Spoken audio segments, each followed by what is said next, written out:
La historia de mi mejor amiga, Valeria, es un relato perturbador de acoso y control que comenzó de manera aparentemente inocente. Todo empezó cuando conoció a un chico llamado Sergio, a través de un amigo en común. Él vivía en Ciudad Juárez, y Valeria y yo residíamos en Monterrey. La atracción fue inmediata, pero lo que comenzó como una historia romántica, pronto se transformó en una pesadilla. Sergio decidió mudarse a Monterrey después de una visita para ver a su amigo, y en cuestión de meses, Valeria se vio atrapada en una relación que la cambiaría para siempre. 6 meses después de su llegada, Valeria y Sergio comenzaron a salir. Durante una conversación, Sergio le confesó que había tomado la decisión de mudarse para estar más cerca de ella, a pesar de que en ese momento no estaban involucrados románticamente. Aunque Valeria se sintió halagada por su atención, había una sombra de inquietud que comenzaba a formarse. Antes de que su relación se formalizara, Sergio le preguntó a Valeria qué quería para su cumpleaños. Con un toque de humor, ella mencionó que le gustaban las estrellas y que algo relacionado con ellas sería genial. Para su sorpresa, él le compró una estrella en el cielo y la nombró Valeria. Junto a este gesto, le escribió una carta de amor intensa y algo perturbadora. A pesar de que yo le advertí sobre lo excesivo que parecía, Valeria se sintió encantada y no vio la situación como una señal de alerta. La atención que Sergio le brindaba era, en su mente, una prueba de su amor. Sin embargo, la primera semana de su relación, Sergio comenzó a mostrar comportamientos preocupantes. Empezó a espiar su teléfono y a hurgar en su bolso cada vez que tenía la oportunidad. Valeria se sintió furiosa y le dejó claro que su teléfono era privado. Pero Sergio, argumentando que solo lo hacía por razones válidas, la convenció de que tenía derecho a saber con quién hablaba. A pesar de que Valeria puso un bloqueo en su teléfono, pronto descubrió que él había encontrado la manera de eludirlo. Aunque nunca admitió que revisaba su teléfono, Valeria se dio cuenta de que siempre mencionaba a personas con las que ella había estado en contacto, como si estuviera al tanto de sus conversaciones. El control de Sergio no se limitaba a la privacidad de Valeria. Él no la dejaba salir sin su compañía y planificaba cada día para ellos. Exigía que Valeria cumpliera con esos planes y, si alguna vez cambiaba de idea, él armaba un escándalo, acusándola de mentirosa. Con el tiempo, su comportamiento se volvió cada vez más controlador y asfixiante. Valeria, sintiéndose atrapada, le expresó su necesidad de tener tiempo para salir con sus amigas. Aún así, Sergio insistía en que debía prometer que lo llevaría con ella a cualquier lugar al que fuera. Una noche planeamos ver a un amigo que había viajado desde el otro lado del país. Valeria se sintió cómoda y acordó que podría acompañarme. Sin embargo, minutos después, recibí un mensaje de Sergio preguntando si podía unirse. Le respondí que no lo veía apropiado, ya que sería grosero traer a otra persona a la casa de alguien que no conocía bien. Justo después, Valeria me envió un mensaje diciendo que estaba saliendo de su casa, pero nunca llegó. Intenté contactarla, pero fue en vano. Pasaron los minutos y la preocupación creció en mí. Finalmente, recibí un mensaje de auxilio de su parte. Inmediatamente, me dirigí a su apartamento, donde la encontré en el balcón, visiblemente alterada. Sergio le había robado el teléfono y la había encerrado para que no pudiera escapar. Fue un momento desgarrador. Su rostro reflejaba el miedo y la angustia que había estado sintiendo. Después de ese incidente rompieron por un tiempo, pero, lamentablemente, Valeria terminó volviendo con él. El ciclo de abuso y manipulación se había establecido, y ella no parecía saber cómo romperlo. Una noche, Sergio irrumpió en mi casa sin previo aviso. Había estado siguiendo a Valeria y se había puesto frenético cuando no pudo comunicarse con ella. Ella había ido a cenar con un amigo de la familia y al perder la pista, él entró en pánico. La escena fue caótica. Él se descontroló en mi sala de estar y Valeria, visiblemente asustada, se encontró atrapada en medio de una situación peligrosa. En ese momento, le dejé claro a Sergio que no podía acercarse a mí nuevamente, sin importar si Valeria estaba con él. Era evidente que su comportamiento estaba escalando y que la situación se volvía cada vez más grave. Aunque parecía que las cosas se calmaban por un tiempo, la realidad pronto se tornó más oscura. Valeria quedó embarazada, y aunque Sergio estaba extasiado, ella se sentía aterrorizada. Al principio, la noticia del embarazo la llenó de felicidad, pero pronto comenzaron a surgir dudas y temores. A medida que avanzaba el tiempo, Valeria se dio cuenta de que su anticonceptivo había desaparecido misteriosamente justo antes de quedar embarazada. Esto fue un punto de inflexión. Las alarmas en su mente comenzaron a sonar. Sergio había estado dándole vitaminas diariamente, argumentando que eran necesarias porque ella era anémica. Sin embargo, al investigar más, Valeria descubrió que esas pastillas eran en realidad para la fertilidad. Cada nuevo descubrimiento la llenaba de angustia, y al recordar otros momentos comprendió que él había estado intentando embarazarla a propósito. La manipulación y el control que había ejercido sobre su vida se revelaron en toda su cruel realidad. Después de esta revelación devastadora, Valeria decidió que no podía tener al bebé y tomó la difícil decisión de separarse de Sergio nuevamente. Era un acto de valentía y desesperación. Sin embargo, aunque ella había tomado la decisión de alejarse, Sergio seguía viviendo en su apartamento, y Valeria a menudo iba a recoger algunas de sus cosas. Parecía que cada paso hacia la libertad era seguido por un paso hacia atrás. Todo parecía ir bien hasta el Día de Acción de Gracias. Valeria había planeado pasar la festividad con su familia, pero en un giro inesperado, Sergio perdió el control y en un arranque de furia, la lanzó por todo el apartamento. Este incidente fue un punto de quiebre para Valeria. Ella se dio cuenta de que necesitaba salir de esa relación tóxica para siempre. Con lágrimas en los ojos y un nuevo sentido de determinación, hizo una promesa a sí misma de que no permitiría que el miedo controlara su vida. Valeria comenzó a buscar ayuda profesional. Las sesiones de terapia le ofrecieron un espacio seguro para procesar sus experiencias y aprender a reconstruir su vida. Cada semana, ella compartía sus sentimientos y se daba cuenta de que no estaba sola. Había otras mujeres que habían pasado por situaciones similares. Su terapeuta la ayudó a reconocer los patrones de abuso y a fortalecer su autoestima, lo que le permitió comenzar a sanar. A medida que pasaban los meses, Valeria se rodeó de amigos y familiares que la apoyaban. Comenzó a redescubrir sus pasiones y a involucrarse en actividades que le traían alegría. Aprendió a poner límites saludables en sus relaciones y a valorar su propio bienestar por encima de todo. Un día, mientras reflexionaba sobre todo lo que había pasado, Valeria se dio cuenta de que su experiencia, aunque dolorosa, la había hecho más fuerte. Había sobrevivido a una relación tóxica y, aunque las cicatrices seguirían allí, estaba decidida a no permitir que su pasado definiera su futuro. Con cada pequeño paso que daba hacia la sanación, se sentía más empoderada. Años después, Valeria se convirtió en una defensora de la salud mental y comenzó a compartir su historia para ayudar a otras personas que pudieran estar en situaciones similares. A través de charlas y talleres, inspiró a otros a buscar la ayuda que necesitaban y a recordar que merecían vivir en paz y felicidad. Valeria se había transformado de una víctima a una sobreviviente, y aunque su viaje había sido difícil, había encontrado su voz y su fuerza.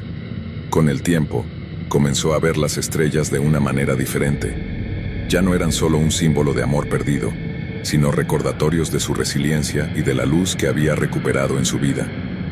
Así, la historia de Valeria se convirtió en un poderoso testimonio de superación y esperanza, recordándonos a todos que, incluso en las circunstancias más oscuras, siempre hay una salida y un nuevo comienzo por delante. Historia 2. Siempre me consideré una persona bastante devota, y para abril de 2016, llevaba asistiendo a mi iglesia aproximadamente un año. Mi iglesia es una de las más grandes en mi ciudad, y tiene una relación cercana con otra iglesia igualmente grande al otro lado de la ciudad. Debido a esta asociación, ambas congregaciones realizan varios eventos juntos a lo largo del año. Fue en uno de estos eventos donde conocí a Martín, quien inicialmente parecía un buen amigo, pero terminó convirtiéndose en el primer y único acosador que, espero, he tenido que enfrentar. La noche del Viernes Santo de 16, mi iglesia celebraba un servicio de adoración junto con nuestra iglesia hermana, y decidí asistir. Antes de encontrar mi actual iglesia había considerado unirme a esta otra congregación, pero nunca había tenido la oportunidad de visitarla, así que estaba emocionado de experimentar cómo era el ambiente allí. Al llegar, había muchas personas entrando al mismo tiempo, tratando de encontrar cuando ambos estuviéramos disponibles. Es importante destacar que siempre he tenido un sexto sentido.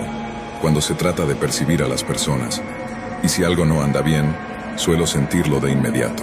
Sin embargo, también soy una persona algo ingenua y demasiado confiada, lo que a menudo me lleva a ignorar estas señales iniciales y terminar en situaciones que podría haber evitado si hubiese escuchado mis instintos. Con Martín, esa intuición surgió casi de inmediato, pero rápidamente la descarté cuando me confesó que sufría de Asperger. Asumí que las señales que percibía probablemente estaban relacionadas con su condición y dejé de lado mis sospechas, sin saber lo equivocada que estaba. No pasó mucho tiempo antes de que empezara a darme cuenta de cuán fuera de lugar estaban algunos de sus comentarios.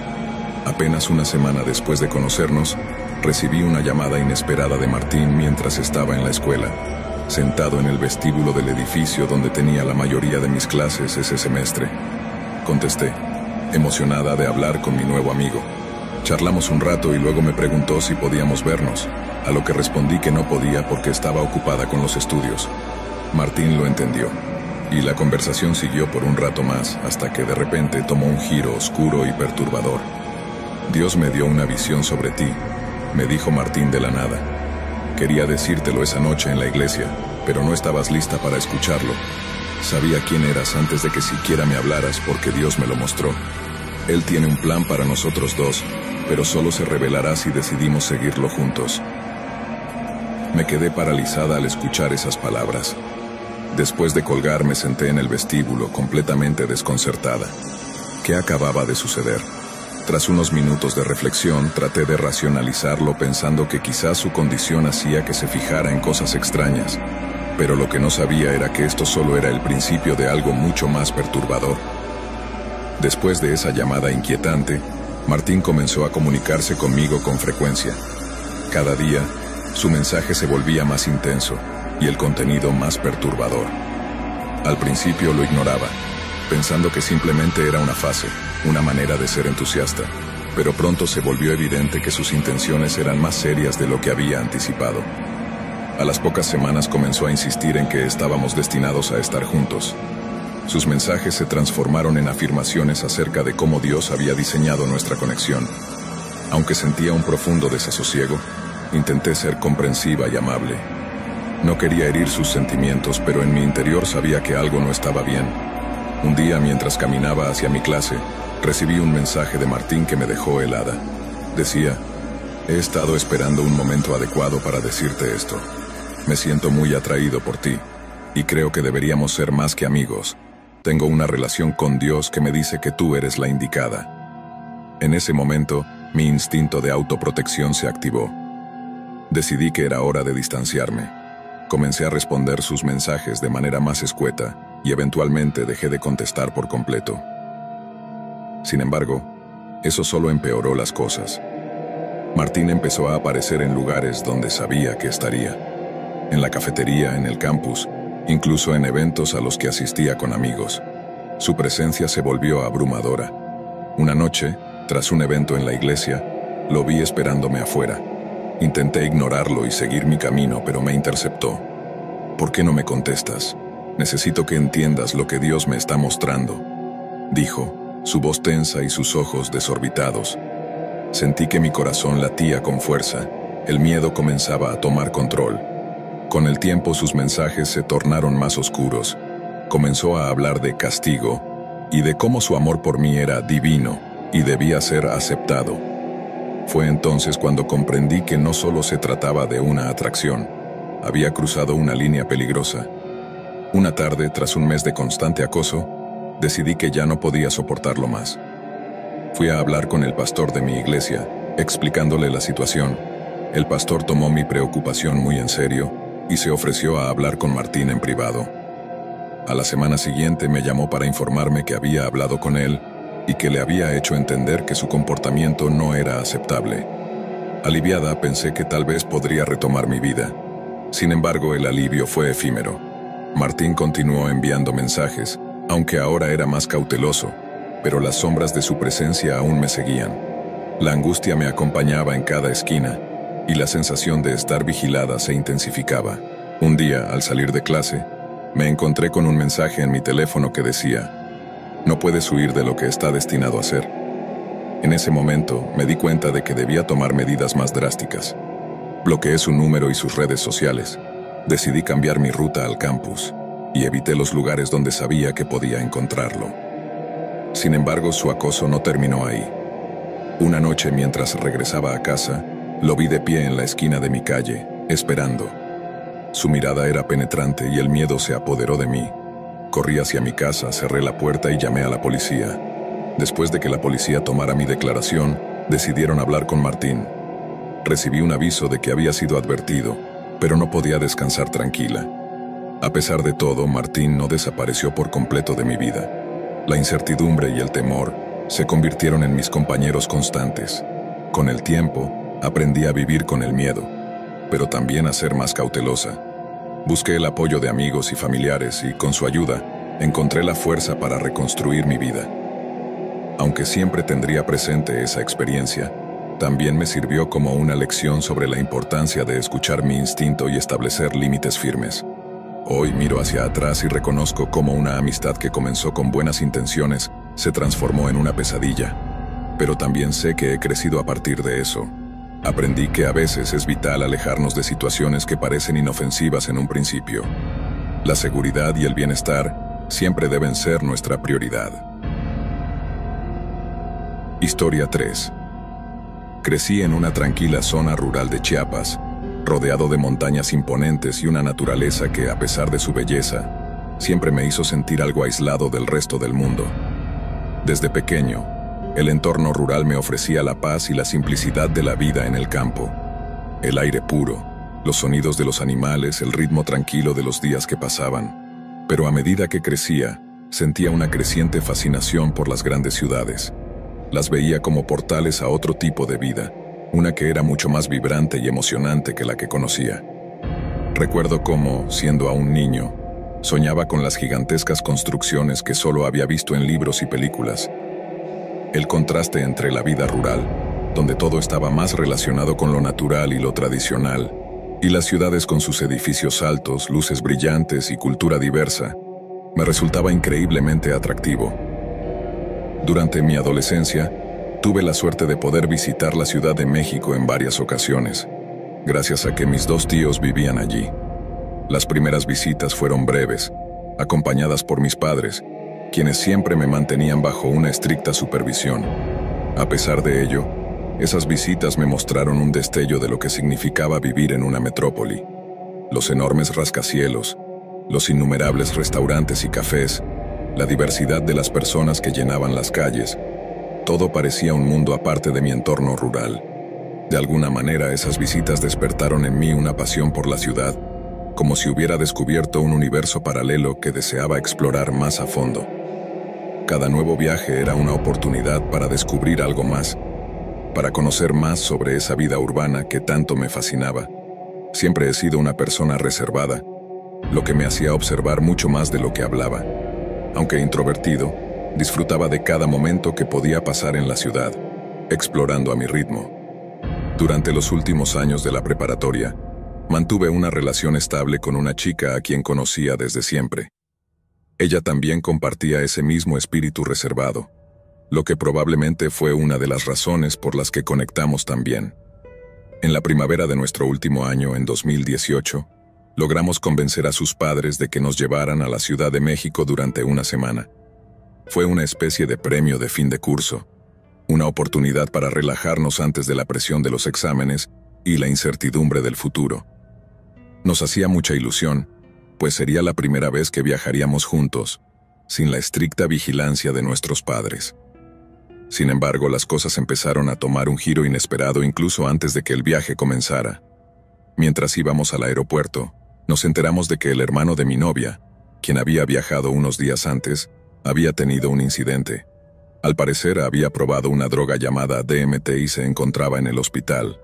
Esto provocó un cambio radical en los planes del viaje, ya que sus padres pasaron la mayor parte del tiempo en el hospital, preocupados por su hijo y atentos a su recuperación. Eso nos dejó a mi novia y a mí con bastante tiempo libre, ya que no querían que estuviéramos en el hospital todo el día. Parecía una oportunidad perfecta para explorar la ciudad a nuestro antojo. Pero, como pronto descubriríamos, las ciudades grandes pueden ser tan peligrosas como fascinantes. Ingenuidad y una cierta arrogancia juvenil me llevó a tomar decisiones imprudentes. Al haber recorrido varias veces la ciudad sin ningún incidente, me sentía confiado, casi invencible, y pensé que nada malo nos podía pasar. Así que ignoré muchos de los consejos de seguridad que mis tíos nos habían dado. Entre las decisiones más imprudentes estaba la de salir muy tarde por las noches, solo nosotros dos, vagando por la ciudad como si fuéramos locales. Las luces nocturnas de la Ciudad de México nos hipnotizaban, y la emoción de sentirnos adultos e independientes nos nublaba el juicio. Una de esas noches, después de un largo día explorando la ciudad, decidimos regresar al hotel en metro pasada la medianoche. El vagón en el que subimos estaba casi vacío, lo que me hizo sentir una ligera inquietud, aunque no lo suficiente como para desistir de nuestro plan. Mi novia se sentó al lado de un hombre de unos 40 años, que vestía una sudadera negra vieja y llevaba una mochila raída sobre sus hombros. El hombre tenía una apariencia desaliñada, pero no lo suficiente como para levantar sospechas inmediatas. Comenzó a hablar con ella de manera casual, pero había algo en su actitud que me inquietaba profundamente. Una especie de aura que me hacía sentir en peligro. Mi instinto me llevó a sentarme entre ellos, fingiendo que estaba cansado, para crear una barrera entre mi novia y él. La conversación con ella se detuvo de inmediato, y el hombre se centró en mí. ¿De dónde son?, preguntó, al parecer notando que nuestro acento delataba que éramos visitantes. Traté de mantener la calma y responderle con cortesía, pero cada palabra suya tenía un tono cada vez más inquietante, como si estuviera probando hasta dónde podía llevar la conversación. De repente, sin previo aviso, el hombre cambió por completo su actitud y me amenazó directamente. ¿Qué tal si me das todo el dinero que tienes en esa cartera tan gruesa? Asa, dijo mientras inflaba el pecho de forma intimidante. Mi corazón dio un vuelco, pero traté de no mostrar miedo. En un intento de desescalar la situación, sonreí nerviosamente y me reí, como si tomara sus palabras como una broma. Mi novia, por otro lado, estaba visiblemente aterrada, apretando mi mano con fuerza. Parece que tu novia te está agarrando como si fuera su última noche, comentó el hombre con una sonrisa siniestra. Tal vez debería ayudarlos a encontrar el camino de vuelta. Decliné su oferta con cortesía, tratando de no hacer nada que pudiera enfurecerlo. Le dije que íbamos hacia la zona de Reforma cerca de nuestro hotel. Ahí voy yo también, murmuró, y el ambiente en el vagón se volvió aún más tenso. Cada segundo que pasaba, el miedo en mi pecho crecía, mientras el hombre seguía lanzando comentarios amenazantes y gestos intimidantes.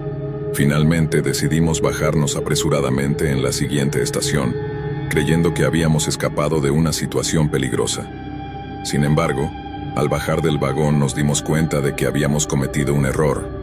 Habíamos bajado 6 estaciones antes de lo debido, en una zona que no conocíamos. Mientras nos preparábamos para regresar al tren, vimos al hombre salir también, caminando hacia nosotros con una sonrisa maliciosa en el rostro. ¿Qué pasó? ¿Por qué están volviendo?, preguntó mientras sus ojos oscuros nos miraban con una mezcla de burla y amenaza. El terror en el rostro de mi novia era evidente, y yo hacía todo lo posible por mantener la calma y pensar en una salida. Le expliqué que me había equivocado con las direcciones y que estábamos corrigiendo el rumbo. Subimos al tren nuevamente, con el hombre mirándonos desde el andén.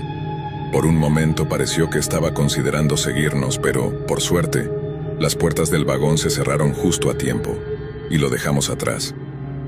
Cuando finalmente llegamos al hotel, exhaustos y en shock, me di cuenta de lo cerca que habíamos estado de un verdadero peligro.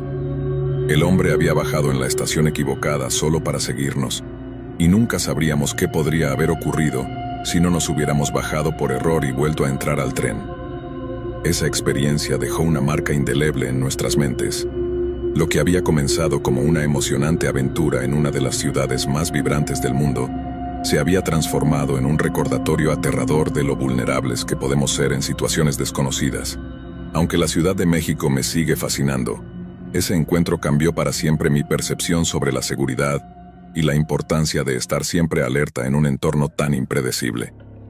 Por el resto del viaje, evitamos salir tan tarde y tomamos muchas más precauciones, conscientes de que, En una ciudad tan grande, los peligros pueden esconderse en cualquier esquina. Historia 4. Crecí en Baja California en los años 70, cuando pasar el tiempo al aire libre era lo mejor que podíamos hacer. Mi amigo de la infancia, Roberto, vivía en una granja que colindaba con un bosque enorme, y mis padres siempre me dejaban allí por las mañanas durante los fines de semana. Roberto y yo pasábamos todo el tiempo explorando. Solo salíamos del bosque para ir a la escuela. Nos encantaba imaginar que éramos pioneros, construyendo refugios improvisados, trampas rudimentarias, practicando encender fuego con palos. Toda esa vida de aventura nos hacía sentir invencibles. Para cuando llegamos a la secundaria, seguíamos siendo inseparables y amábamos aventurarnos por los alrededores. Un día, decidimos caminar por las vías del tren, explorando los alrededores del campo y acampando cerca de las vías por la noche, con fogatas pequeñas y discretas. Todo parecía perfecto y tranquilo. Era casi idílico. No nos preocupábamos de nada ni de nadie. Después de graduarnos, nuestras vidas tomaron rumbos diferentes. Ambos dejamos el hogar, pero siempre tratamos de mantener el contacto y vernos cuando podíamos. En el verano de mediados de los 90, coincidió que ambos estábamos de vuelta en nuestra ciudad natal por una semana. Durante el día hacíamos cosas con la familia, y por las noches nos reuníamos en casa de Roberto alrededor de una fogata, recordando los viejos tiempos. Una noche, entre la nostalgia y un par de cervezas, surgió la idea de hacer una última caminata por los senderos donde solíamos aventurarnos de jóvenes. Decidimos tomarnos un día para caminar por las vías y acampar una noche, igual que antes. La idea era simple: revivir esos días de libertad y despreocupación, sin pensar demasiado en las consecuencias. Mi esposa nos dejó en nuestro antiguo punto de partida temprano en la mañana. Antes de irse, comentó lo alocada que le parecía la idea, pero no le dimos demasiada importancia. Roberto, en su espíritu aventurero, sugirió que esta vez tomáramos una dirección opuesta a la usual. Aunque conocíamos el terreno bastante bien y llevábamos un mapa, esta decisión fue algo espontánea, pero nos entusiasmaba el cambio. Caminamos durante varias horas, recordando viejas anécdotas, fumando un porro en un puente que encontramos y riéndonos de nuestras travesuras pasadas. Llegado el atardecer, decidimos buscar un lugar para acampar. Encontramos una zona espesa de bosque, con árboles altos que creaban la sensación de estar en un túnel natural. Después de instalar las hamacas, decidimos hacer una pequeña exploración del perímetro, como solíamos hacer cuando éramos niños. No queríamos accidentalmente acampar en el patio trasero de alguien sin darnos cuenta. Caminamos unos 100 metros hacia el interior del bosque, subiendo una pequeña colina. Al llegar a la cima, nos dimos cuenta de que había un edificio viejo medio oculto entre los árboles. Era apenas visible, pero lo suficiente como para captar nuestra atención. Nos acercamos cautelosamente, preguntándonos qué podía ser. Desde lejos, parecía una iglesia antigua, casi en ruinas. Las tablas de madera estaban ennegrecidas por el moho y los años de abandono. Una cruz, corroída por el tiempo, seguía erguida en lo alto del tejado. Las ventanas no tenían cristal, y las puertas eran solo marcos vacíos. Decidimos no entrar. Algo sobre el lugar nos provocaba una sensación de inquietud, así que dimos media vuelta y regresamos a nuestro campamento, aliviados de que una colina separara nuestra tienda de la iglesia. Al caer la noche, mientras charlábamos relajados en nuestras hamacas, el silencio del bosque fue interrumpido por un sonido que nos heló la sangre. Era un canto, muy débil, pero claramente provenía de la dirección de la iglesia. Roberto fue el primero en notar el extraño sonido. ¿Escuchas eso? Srenia, me preguntó en voz baja. Ambos nos levantamos rápidamente y comenzamos a escuchar con atención. Era un cántico, un sonido que no había estado allí antes. Después de unos minutos de intentar distinguir lo que escuchábamos, decidimos acercarnos de nuevo a la colina para investigar desde la distancia. Nos arrastramos por el bosque en silencio, con la luna apenas iluminando el camino lo suficiente como para no tropezar. Cuando alcanzamos la cima, vimos algo que no habíamos notado antes. Una luz. Provenía de la iglesia, parpadeando como si fuera de velas, y el canto, aunque seguía siendo difícil de entender, era más claro. Nos escondimos entre los arbustos intentando ver más. Desde nuestra posición pudimos distinguir sombras moviéndose dentro del edificio. No parecía una ceremonia religiosa cualquiera, sino algo mucho más oscuro. Las voces entonaban melodías en un idioma que no entendíamos. No eran palabras comunes, y cuanto más escuchábamos, más siniestras parecían. De repente, una voz masculina, profunda y poderosa, rompió el silencio. Era un sonido gutural, casi de ultratumba, como si estuviera predicando, pero en una lengua antigua. No entendíamos nada, pero la intensidad de la voz nos puso los pelos de punta. Roberto y yo compartimos miradas de puro terror. Algo no estaba bien, y lo sabíamos. Luego las voces se unieron en un grito largo y sostenido, que fue aumentando en volumen. La intensidad del sonido era insoportable. Me cubrí los oídos, sintiendo un pánico creciente. Y entonces, el grito cesó de golpe, dejando un silencio absoluto. Estaba a punto de sugerir que nos fuéramos cuando Roberto me agarró del brazo. «Están saliendo», susurró con voz temblorosa. Desde la iglesia vimos cómo una fila de figuras comenzó a salir, una tras otra, todas tomadas de la mano. Cada una de ellas llevaba una linterna que oscilaba erráticamente. A medida que se acercaban, comenzaron a cantar de nuevo, y las luces de las linternas se movían hacia nosotros. El miedo nos invadió y, sin pensarlo dos veces, corrimos de regreso a nuestro campamento. Cogimos nuestras cosas lo más rápido posible y nos dirigimos a las vías del tren, huyendo del lugar. Corrimos y corrimos, deteniéndonos solo para mirar hacia atrás. Las luces aún se movían, persiguiéndonos a través del bosque. Las linternas zigzagueaban en la distancia, como si las figuras estuvieran buscando algo, o a alguien. Finalmente, después de lo que parecieron horas, llegamos a una carretera. Según nuestro mapa, un pequeño pueblo estaba cerca, así que caminamos en esa dirección hasta encontrar una gasolinera abierta. Desde allí, llamamos a mi esposa, quien vino a recogernos rápidamente. No hablamos mucho del incidente después de eso. Algunos amigos lo tomaron a la ligera, diciendo que debían ser jóvenes jugando. Pero yo sabía que no era eso. Las voces, el canto, la sensación de ser perseguidos. Algo muy oscuro había en ese lugar, algo que prefiero no volver a enfrentar jamás. Historia 5. En los años 90, la ciudad de Greenville, en el estado de Ohio, era una de esas pequeñas comunidades donde nunca pasaba nada. Con sus casas victorianas, el aroma a café flotando desde las cafeterías y los vecinos que se saludaban por su nombre, la vida allí era tranquila, casi idílica. Pero lo que los ciudadanos de Greenville no sabían era que, bajo la fachada de normalidad, una serie de desapariciones y asesinatos brutales estaban a punto de sacudir su mundo. Este es el relato de una historia real que jamás se ha contado, una tragedia que fue silenciada durante años. El despertar del horror. El 12 de octubre de 1993, Mary Reynolds, una joven de 21 años, desapareció sin dejar rastro. La última vez que alguien la vio fue caminando hacia su trabajo en la tienda de comestibles local. La policía trató la desaparición como un caso común, sugiriendo que quizá Mary había decidido marcharse voluntariamente, pero sus padres sabían que algo andaba mal. Mary no tenía motivos para huir. Era feliz, responsable y muy cercana a su familia. 3 semanas después, otra mujer, Anna Miller, de 28 años, desapareció en circunstancias similares. Esta vez, la comunidad de Greenville comenzó a sentir el primer temblor del miedo. Las calles que alguna vez fueron seguras se llenaron de rumores, y las mujeres comenzaron a caminar en grupos temiendo por sus vidas. A pesar de las crecientes desapariciones, la policía no podía encontrar una conexión entre los casos. El horror alcanzó su punto álgido cuando el cuerpo de Anna Miller fue encontrado en las afueras de la ciudad, en un campo abandonado cerca de la carretera.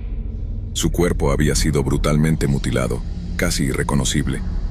La piel de su rostro había sido arrancada, sus manos cortadas y su abdomen abierto en un espectáculo de violencia pura. El asesino no solo la había matado, había recreado una escena de tortura inimaginable. El patrón oscuro. La autopsia de Anna reveló detalles escalofriantes. Había sido retenida durante días antes de ser asesinada. Las pruebas indicaban que había sido sometida a un sufrimiento extremo, su cuerpo mostrando señales de estrangulamiento repetido, como si el asesino hubiera jugado con la vida y la muerte de la víctima. Pero lo más aterrador fue que dentro de su cuerpo, los forenses encontraron restos de tierra y pequeños fragmentos de asfalto. Nadie podía entender por qué. La pequeña Greenville estaba en shock.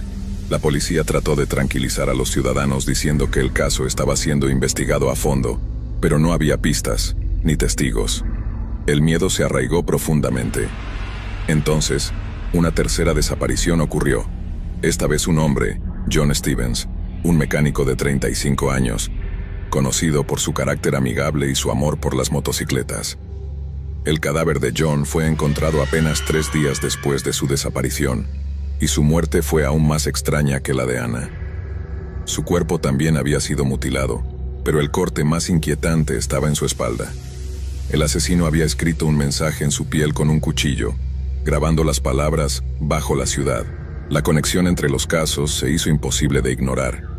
El asesino no era un depredador común, estaba dejando señales deliberadas, como si quisiera que la ciudad descubriera algo.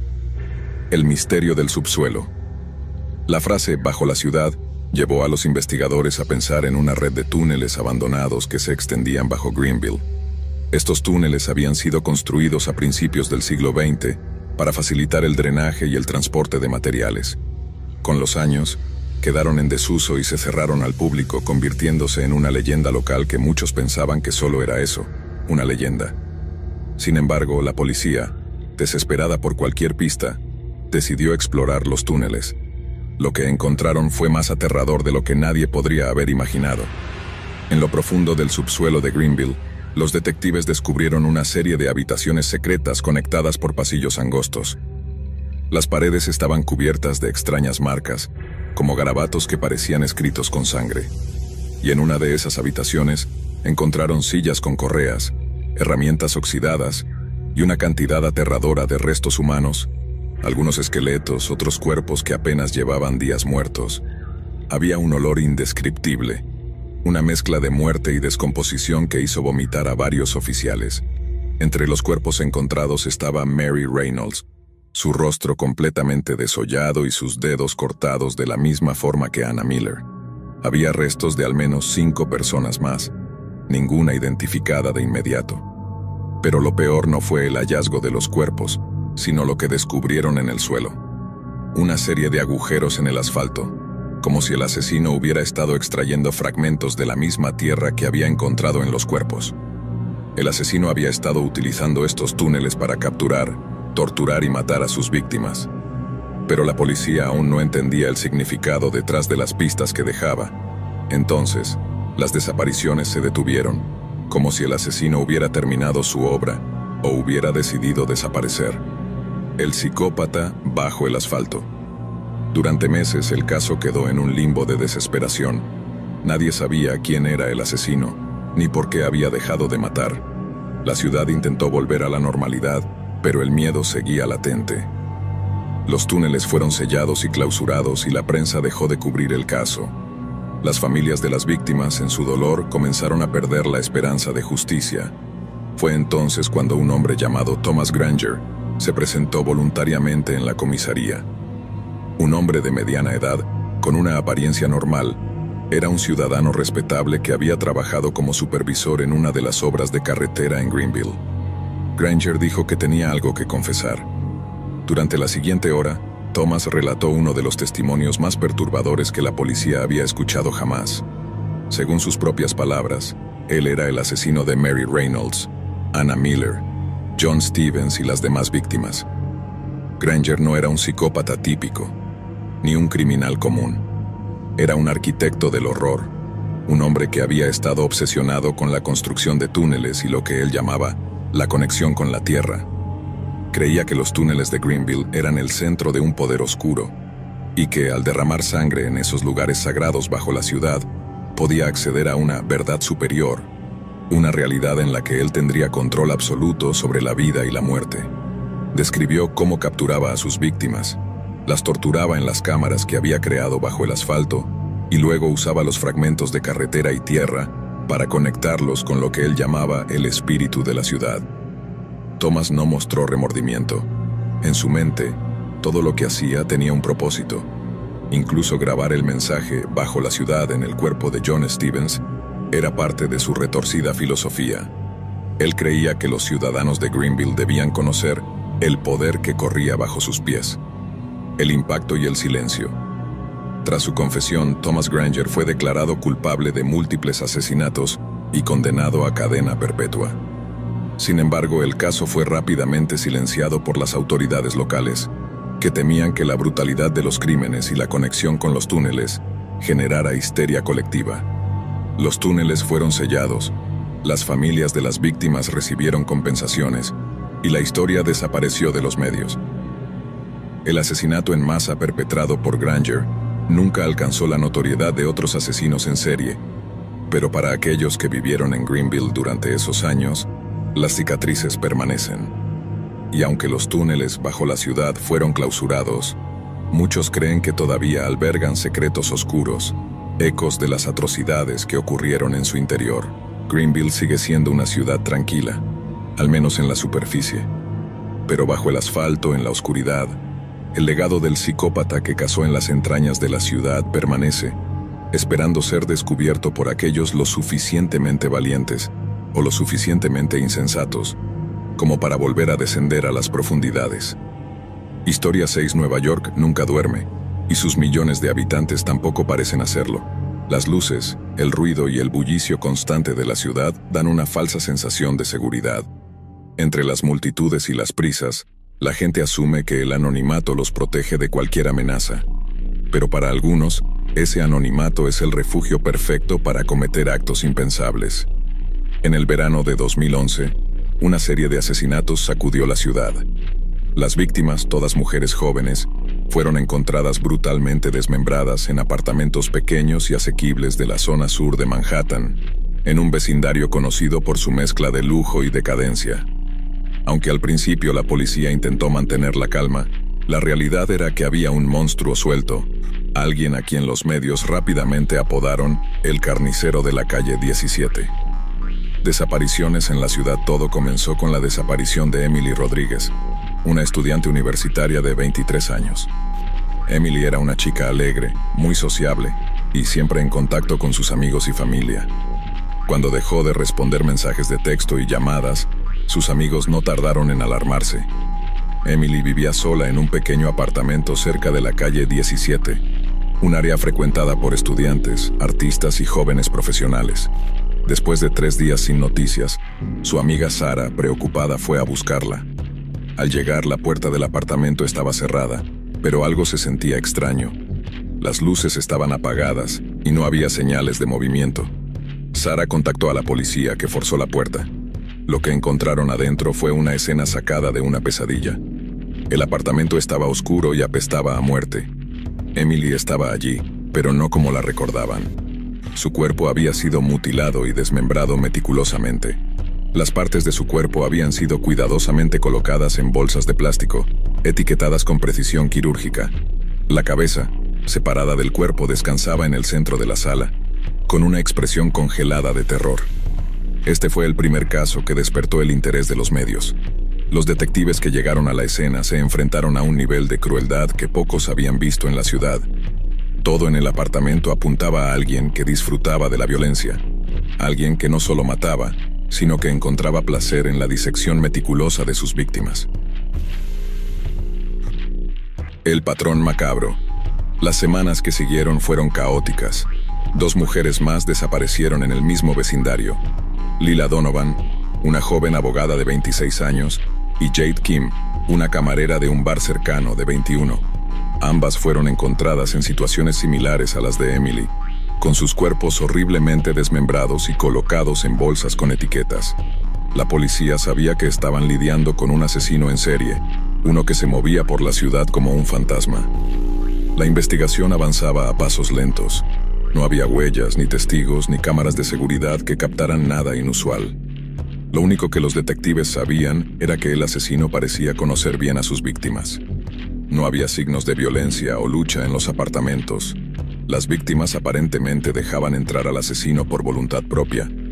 El detective a cargo del caso, Michael Donovan, un veterano con más de 20 años en la policía de Nueva York, comenzó a obsesionarse con el perfil del asesino.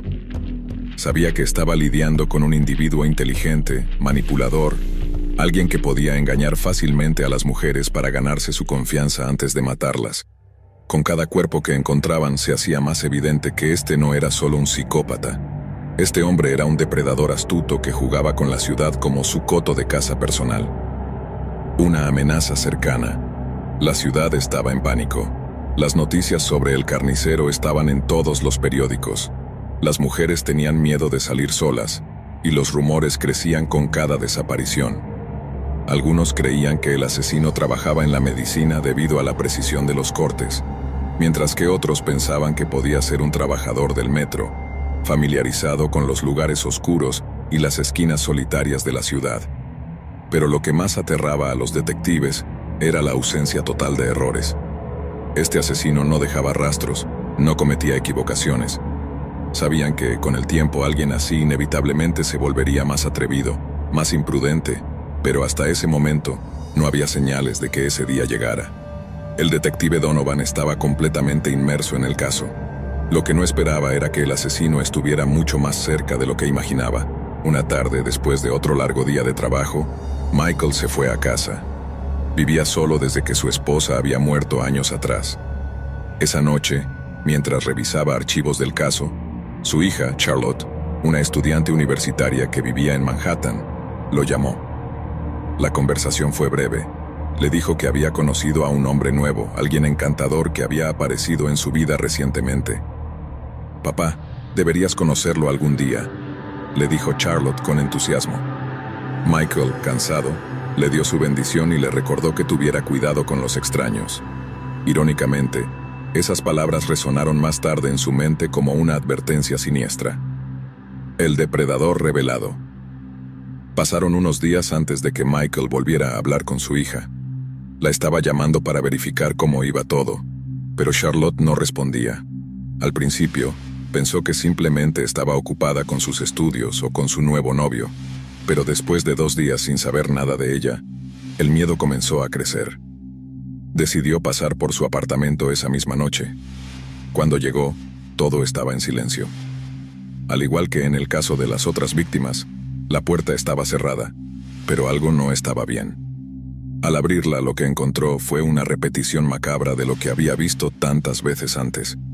El apartamento de Charlotte estaba en silencio mortal, y el olor a muerte le golpeó la cara. En el centro de la sala, al igual que en los otros casos, estaba el cuerpo de su hija, deshecho en partes, cada una de sus extremidades cuidadosamente etiquetada y colocada en bolsas de plástico. Su cabeza estaba en el centro con los ojos abiertos, como si hubiera experimentado el terror final en sus últimos momentos. Michael cayó de rodillas, sintiendo que el mundo se desmoronaba a su alrededor. El monstruo al que había estado cazando había llegado a su propia familia. Sin embargo, a diferencia de las escenas anteriores, en esta ocasión el asesino había dejado algo atrás. Un rastro de sangre, diminuto, casi imperceptible, lo condujo a un trozo de papel que descansaba en el suelo, cerca del cuerpo de Charlotte. Era un mensaje escrito con una caligrafía elegante y clara. «Siempre estuve cerca, Michael. Demasiado cerca. Gracias por no detenerme antes. Nos vemos pronto. El rostro del mal». Los días que siguieron fueron de un dolor insoportable para Michael. El detective, devastado, se dio cuenta de que el asesino no era un extraño. Era alguien que lo conocía, alguien que lo había estado siguiendo durante meses, tal vez años. Su vida, su trabajo y ahora su propia hija, todo se había entrelazado en la macabra obra del carnicero. Fue en medio de su duelo cuando recordó algo que le hizo helar la sangre: el nuevo novio de su hija, el hombre al que ella se refería con tanto entusiasmo. Decidió investigar más sobre él, preguntando a los amigos de Charlotte y revisando sus redes sociales. Su nombre era Jonathan Green, un hombre aparentemente carismático, con una vida impecable. No tenía antecedentes penales ni nada que indicara problemas. Sin embargo, cuando Michael buscó en los registros de la policía, descubrió que Jonathan Green no existía antes de 2010. No había registros de nacimiento, no había historial médico, nada. Era como si hubiera aparecido de la nada. Finalmente, los archivos que revisó revelaron algo escalofriante. Jonathan Green no era su verdadero nombre. Era uno de los tantos alias de un hombre que había sido investigado por delitos menores en otros estados, pero que siempre escapaba antes de ser atrapado. El carnicero había estado acechando la vida de Michael conociendo cada paso que daba en la investigación, y al final, había atacado donde más dolía. Michael Donovan dejó su trabajo después del asesinato de su hija. La policía no pudo capturar al hombre conocido como Jonathan Green, y el caso, al igual que tantos otros de asesinos en serie, se enfrió con el tiempo. Nadie sabía si la policía no pudo capturar al hombre conocido como Jonathan Green, y el caso, al igual que tantos otros de asesinos en serie, se enfrió con el tiempo. Nadie sabía si seguía acechando la ciudad o si había huido, cambiando de identidad nuevamente para cazar en otro lugar. Michael Donovan, destrozado por la pérdida, dejó su trabajo en la fuerza policial y se aisló del mundo. Se sumergió en un abismo de alcohol y autodestrucción, atormentado por la imagen de su hija desmembrada, por no haber podido detener al asesino antes de que fuera demasiado tarde. Durante meses, Michael permaneció en silencio, rechazando la ayuda de amigos y colegas. El carnicero de la calle 17 había desaparecido sin dejar rastro, pero su presencia seguía viva en la mente de Michael, como un veneno que corroía su alma. Pasaba noches enteras revisando los archivos del caso, buscando alguna pista que hubiera pasado por alto, algún error, por pequeño que fuera, que le permitiera finalmente dar con ese monstruo. Y entonces, una noche, Michael recibió una carta. Era un sobre sin remitente, que solo tenía su nombre garabateado a mano en el frente. Dentro encontró una fotografía. Era Jonathan Green, sentado en una cafetería en algún lugar de la ciudad, sonriendo despreocupadamente. En el reverso de la foto había un mensaje escrito con la misma caligrafía precisa que recordaba del mensaje encontrado en el apartamento de su hija. «Todavía estoy aquí, Michael. ¿Me encuentras esta vez?» El corazón de Michael se detuvo por un instante. La cacería no había terminado. El carnicero seguía jugando con él, y ahora, después de tantos meses, volvía a lanzarle un desafío. Jonathan Green seguía allí, en algún rincón de la ciudad, observándolo, retándolo a que lo encontrara. Michael se dio cuenta de que no había escapatoria. No podía continuar con su vida mientras el asesino de su hija siguiera suelto. Tenía que cazarlo, sin importar el costo. El retorno a la oscuridad contra el consejo de todos, Michael volvió a la investigación, esta vez como un hombre fuera de la ley. Ya no era un detective con autoridad, sino un padre destrozado buscando venganza. Sabía que Jonathan Green no se detendría hasta que él mismo lo enfrentara, hasta que la persecución terminara con uno de los dos muertos. Pero esta vez, Michael estaba dispuesto a ir más allá de lo que cualquier policía haría. Sus contactos en la policía le proporcionaron acceso a las cámaras de seguridad de la ciudad, pero no encontró nada útil. Jonathan Green era un experto en moverse por las sombras, en evitar ser captado por las cámaras.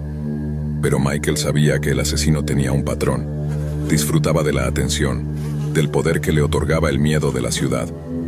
Y eso significaba que eventualmente volvería a atacar. Semanas de búsqueda desesperada lo llevaron a las zonas más oscuras de Nueva York. Michael comenzó a frecuentar lugares peligrosos, sumergiéndose en los barrios bajos donde se creía que un hombre como Green podría estar escondido. Los callejones, los bares clandestinos y los apartamentos ruinosos eran el nuevo territorio del exdetective. Con cada paso sentía que estaba más cerca, que Jonathan lo estaba observando, esperando el momento perfecto para hacer su próximo movimiento. Una noche, mientras caminaba por una calle desierta en el distrito industrial, recibió una llamada de un número desconocido. Era la voz de Jonathan Green. «Michael, me alegra saber que sigues buscando. Espero que estés listo para el final porque esta vez no habrá errores», dijo con una calma inquietante. «Te espero en el lugar donde todo comenzó, solo tú y yo». El lugar donde todo comenzó, el apartamento de su hija en la calle 17. Michael sintió cómo la adrenalina recorría su cuerpo. Este era el enfrentamiento final. Sabía que Jonathan estaba planeando algo, pero no tenía otra opción. No podía permitir que ese hombre viviera ni un día más, no después de todo lo que había hecho. Armado con una pistola, un cuchillo y una determinación inquebrantable, se dirigió al apartamento. El edificio estaba oscuro y vacío. Subió las escaleras en silencio, su corazón latiendo con fuerza en el pecho. Cuando llegó a la puerta del apartamento de su hija, la encontró entreabierta. Jonathan lo estaba esperando. Dentro, la escena era tan retorcida como la primera vez. Las luces estaban apagadas y el olor a muerte parecía impregnar el aire, aunque no había cuerpos esta vez. Michael avanzó lentamente con el arma levantada, sus ojos ajustándose a la penumbra. Entonces, en el centro de la sala, lo vio. Jonathan Green estaba sentado en una silla, con las manos sobre las rodillas, sonriendo como si hubiera ganado una partida que solo él entendía. «Bienvenido, Michael. Sabía que vendrías», dijo con una voz suave, casi amable. «Te he estado esperando». Michael levantó el arma, pero Jonathan no se movió. No mostró miedo ni intención de huir. Sabía que no había escapatoria. Durante un momento que pareció eterno, ambos se miraron a los ojos, como si estuvieran conectados por una fuerza más allá de lo humano. «¿Por qué?», Srenia fue lo único que Michael pudo preguntar, su voz rota por el dolor. Jonathan inclinó la cabeza, como si estuviera considerando la pregunta por primera vez. «Porque podía. Porque me diste el mejor desafío de todos. Y ahora te toca a ti decidir cómo termina esto». El silencio cayó sobre el apartamento. Michael sabía que debía disparar, acabar con ese monstruo que había destrozado tantas vidas, incluida la suya. Pero de alguna manera, eso parecía demasiado simple, demasiado fácil para alguien que había jugado con él durante tanto tiempo. Con un grito de rabia, Michael bajó el arma y se abalanzó sobre Jonathan, usando el cuchillo que había traído consigo. Jonathan no resistió. Cuando el cuchillo atravesó su carne, una sonrisa de satisfacción cruzó su rostro. Mientras Michael apuñalaba una y otra vez, el asesino murió con una sonrisa en los labios, disfrutando de su propia muerte tanto como de las de sus víctimas. Cuando la policía llegó, encontraron a Michael cubierto de sangre, de pie sobre el cadáver de Jonathan Green. No hubo juicio, no hubo arresto. El caso del carnicero de la calle 17 estaba cerrado. Michael fue liberado, pero la victoria no trajo la paz que había esperado. La muerte de Jonathan Green no le devolvió a su hija, ni sanó las cicatrices que ese hombre había dejado en su vida. Durante los meses siguientes, se fue alejando aún más del mundo, perdido en sus pensamientos, atormentado por los recuerdos. Sabía que, aunque el asesino había muerto, la sombra de sus crímenes seguiría acechándolo hasta el final de sus días. Y así, el carnicero de la calle 17 desapareció para siempre, pero su legado de muerte y sufrimiento nunca fue olvidado en la ciudad que nunca duerme. Historia 7. Cada ciudad tiene sus propios secretos. Sin importar qué tan pacífica o pequeña sea, siempre hay algo oscuro que permanece enterrado bajo la superficie, una historia de la que nadie quiere hablar. En Deep Woods, un pequeño pueblo en el norte del estado de Nueva York, la gente recordaba con terror el nombre de David Harrington, aunque muchos preferían olvidarlo. David había sido un vecino aparentemente normal. Alto, de complexión delgada y con una sonrisa afable, era el tipo de persona que todos saludaban por la calle, pero nadie realmente conocía. Vivía solo, en una granja a las afueras del pueblo, y aunque su comportamiento era un poco excéntrico, nadie lo consideraba peligroso. Al menos no hasta que empezaron a desaparecer personas.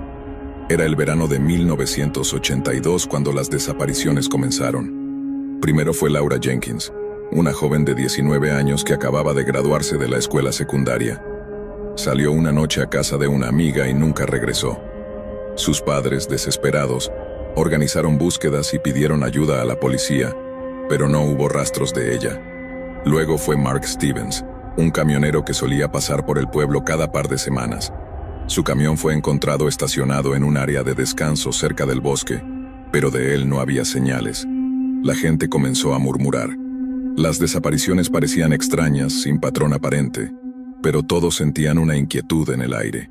Algo maligno se cernía sobre Deep Woods. No fue hasta la desaparición de la hija del sheriff, Annie Carter, cuando el miedo se convirtió en pánico. Annie tenía apenas 16 años y era una chica vivaz, conocida por su carácter alegre. El día que desapareció, el pueblo se paralizó. Las familias dejaron de salir de noche, las puertas se mantenían cerradas y las miradas desconfiadas comenzaron a recorrer las calles. Nadie estaba a salvo. Fue en medio de esa desesperación cuando un grupo de jóvenes decidió investigar por su cuenta. Entre ellos estaba Josh Williams, quien había sido amigo de Annie desde la infancia.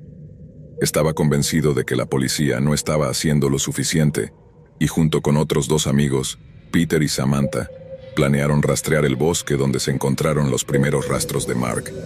Una noche, armados con linternas y cuchillos, se aventuraron en los densos árboles. El bosque de Deep Woods siempre había tenido un aura extraña. Los árboles, altos y torcidos, bloqueaban la luz de la luna, sumiendo el área en una oscuridad casi tangible. A medida que avanzaban, el aire parecía volverse más frío y opresivo. Tras horas de búsqueda, Peter notó algo. A un costado del camino de tierra, entre los arbustos, había lo que parecía una entrada oculta, cubierta por ramas y hojas secas.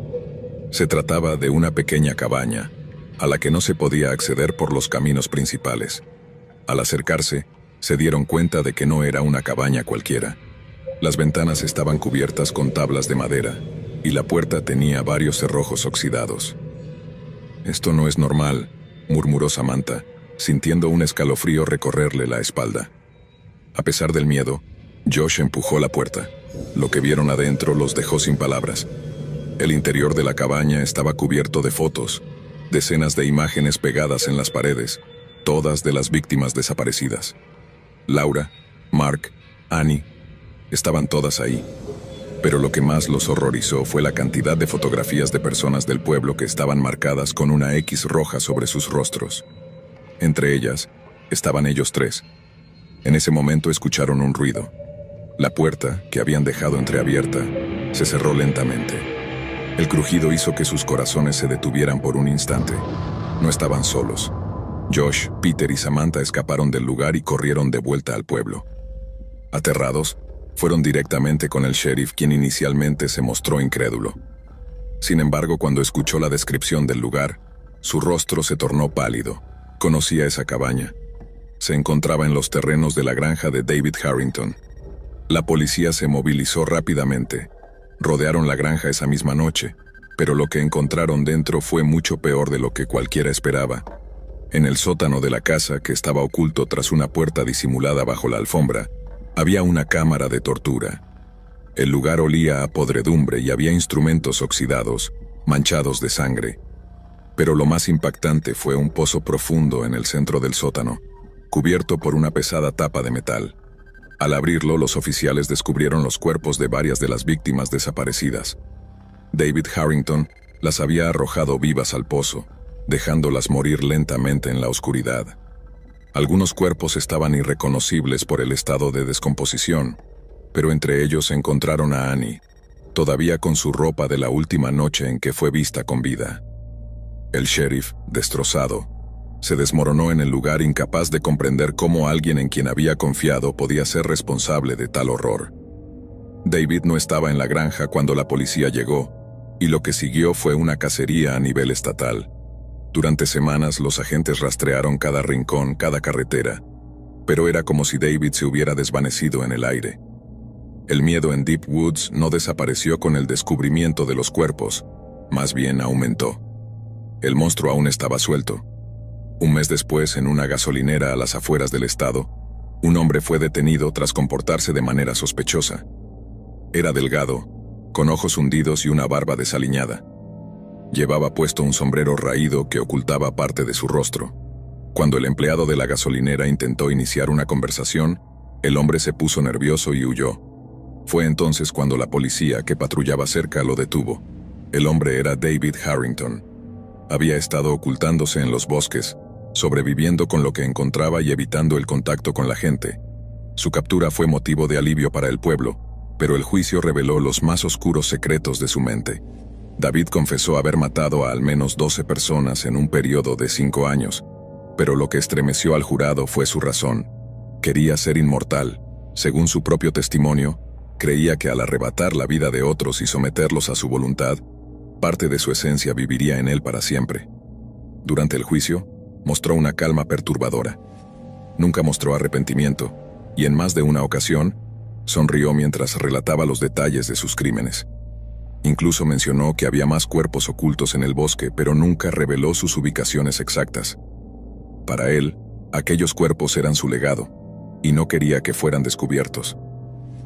David Harrington fue sentenciado a cadena perpetua sin posibilidad de libertad condicional. Fue enviado a una prisión de máxima seguridad, donde se mantuvo en aislamiento debido a su comportamiento errático. Sin embargo, un año después de su encarcelamiento, ocurrió algo inesperado. David desapareció de su celda. Las cámaras de seguridad no registraron ninguna actividad inusual, y no había señales de que alguien hubiera entrado o salido. Era como si se hubiera esfumado. Algunos dijeron que se había escapado, otros creían que había sido asesinado y su cuerpo ocultado por otros reclusos. Pero una cosa era segura: el pueblo de Deep Woods nunca volvió a ser el mismo. Incluso hoy, décadas después, los residentes del pueblo hablan en voz baja sobre David Harrington. Algunos aseguran haberlo visto en los bosques en noches sin luna, su figura acechando entre los árboles. Otros simplemente evitan salir después del anochecer. La sombra de aquel psicópata aún se cierne sobre Deep Woods, y el miedo a que algún día regrese sigue latente en los corazones de quienes aún recuerdan su nombre. Gracias por acompañarnos hasta el final.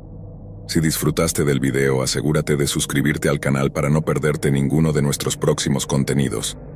Activa la campanita de notificaciones para recibir alertas cada vez que publiquemos un nuevo video. Así estarás siempre al tanto de nuestras últimas aventuras, recomendaciones y mucho más.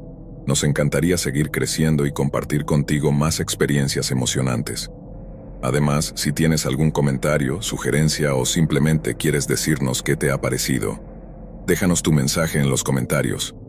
Tu opinión es muy valiosa para nosotros y nos ayuda a mejorar cada día. Gracias por ser parte de nuestra comunidad y por tu continuo apoyo.